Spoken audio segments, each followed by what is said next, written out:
যে জনগণের বিপ্লব যে পারে তার প্রমাণ হয়েছে কোকাকোলার এই যে তাদের যে নায়ক নায়িকাদের মাথার ঘাম পায়ে চলে যাচ্ছে এবং অস্থিরতা বৃদ্ধি পাচ্ছে, এবং বাকিটা কোরবানির সময় আপনি দেখতে পারবেন।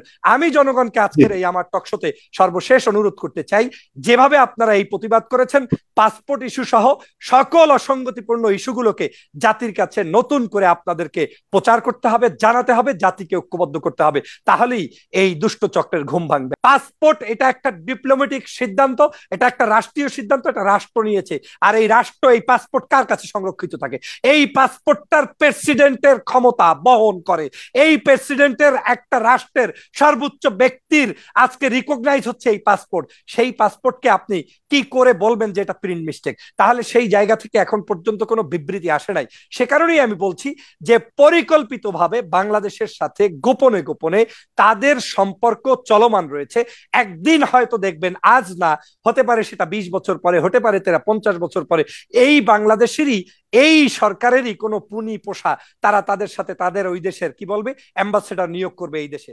বাংলাদেশের প্রেক্ষাপটে তো আমাদেরকে ভুগি যুগি বুঝালে হবে না যে আপনি একটা বললেন আর আমি এটা অনলাইনে আজকের এই যে চ্যালেঞ্জ দিচ্ছি বলে যাচ্ছি, এটা তো আমাদের কোটি কোটি দর্শক দেখবে, আজকে দেখুক কালকে দেখুক কোনো না কোনো সময় দেখবে। অতএব মিথ্যা প্রশ্রয় নেয়া কোনোভাবেই সম্ভব না, যেটা উইথ এভিডেন্স থাকে, যেখানে এভিডেন্স আছে। যেমন রাষ্ট্র ব্যবস্থার সংস্কার নিয়ে আমি কথা বলছি, আমি তো এখানে কোনো ধরনের আমার ব্যক্তিগত কোনো একটা হিডেন এগ্রিমেন্টের কথা বলছি না। একটা passport, it is not a simple, এটা তো কোনো জোকস না যে এটা আমি বানিয়ে বানিয়ে বললাম আর হয়ে গেল।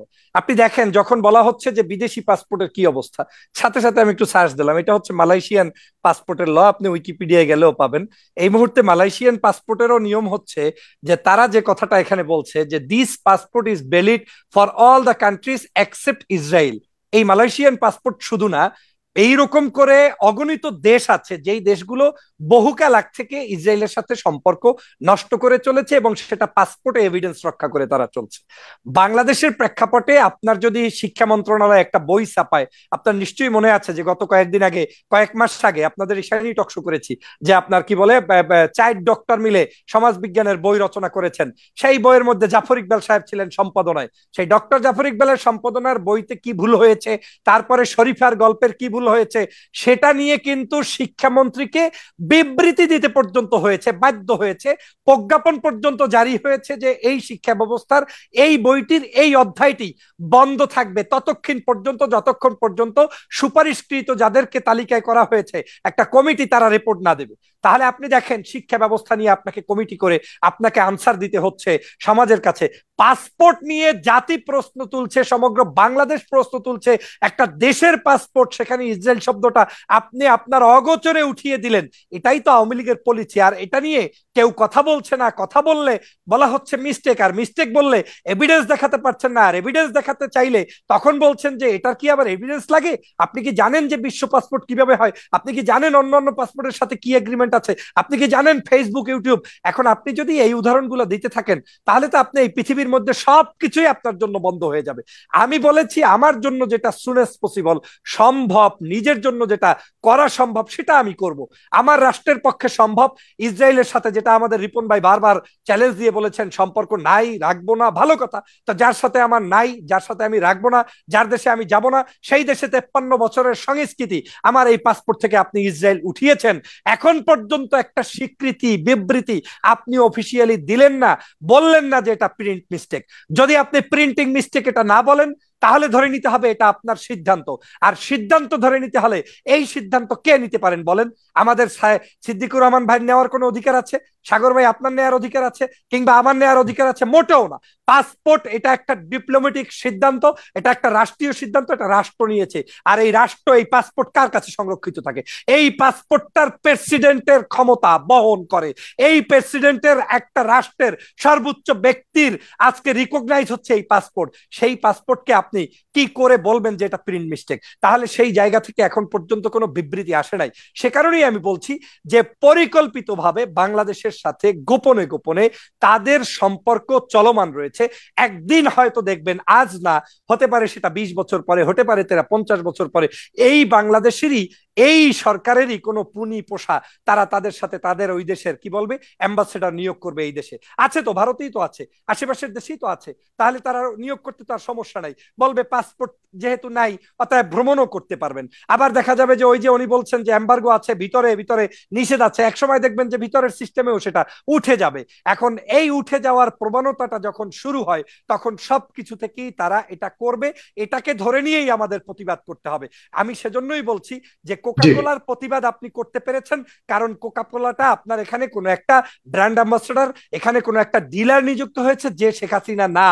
কিন্তু আজকের এই পাসপোর্ট আপনি পাচ্ছেন না, কারণ এটা ডিলার, এটার অ্যাম্বাসেডর শেখ হাসিনা স্বয়ং নিজে। সে কারণে আওয়ামী লীগের এই দুইটি ভাই মাথা নিচু করে বসে আছে, কথার জবাব দিচ্ছে না, প্রতিবাদের কোনো চ্যালেঞ্জ নিতে পারছে না। আমি সে কারণেই বলছি, আমার তো ব্যক্তিগত রেশারেশি নাই, রিপন ভাইকে শ্রদ্ধা করি, আমার সবচাইতে টকশোতে যত ভদ্র টকশো করেছি সবচাইতে রিপন ভাইয়ের সাথে বেশি করেছি।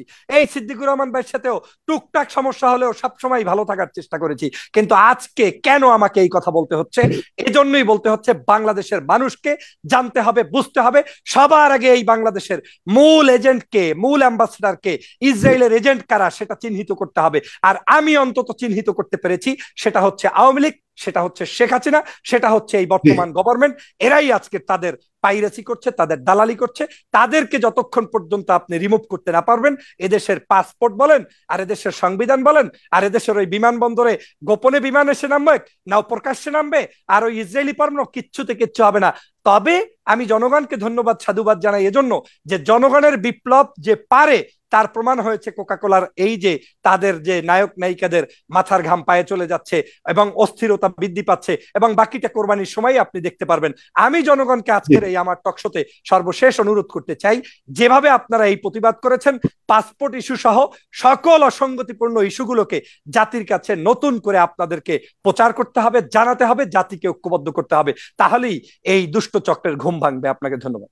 ধন্যবাদ জনাব সিদ্দিকুর রহমান। আমি আমি আমি আমি একটু ফাইজুলকে বলে দিয়ে যাই। ফয়জুল, ধন্যবাদ। আমি আসলে খুব পছন্দ করি আপনাকে, বড় ভাই হিসাবেই পছন্দ করি। আমি একটা শুধু আপনাকে তথ্য দিই, আজকের বাংলাদেশের কোমল পানীয় বাজারের মার্কেট হচ্ছে 2,920 কোটি টাকা। আপনি আমাকে ঈদের পরে হিসাব দিয়ে যে কোকা কোলার এই এই রেভিনিউ শেয়ারিংটা কত হয়েছে এবং অন্যান্য কোম্পানির কত। আপনি বলতে চাচ্ছেন যে এই মার্কেট বা এই কয়েকদিনের ঘটনার পর কোকা কোলার বাজার বা কোকা কোলার বিক্রি আরো বাড়বে? ঠিক আছে, একটা চ্যালেঞ্জ দিয়ে রেখেছেন। আমি বলেছি গত বছর ঈদে আপনার কোকা কোলা কত বিক্রি হয়েছে কোরবানির, আর এইবার কোরবানির ঈদে কত, এটা দিয়ে বললাম। ঠিক আছে, এটা আমরা আমরা জানবো। তো বাংলাদেশের পুরো কোমল পানীয়র যে বিক্রির হিসাব নিয়ে তো আমরা আর বুঝবো না। আপনি ইন পার্টিকুলার কোকা কোলার বিক্রির হিসাব আপনি পাবেন কিনা জানি না, জেনারেলি বা পাবলিকলি এটা তারা করবে কিনা জানি না।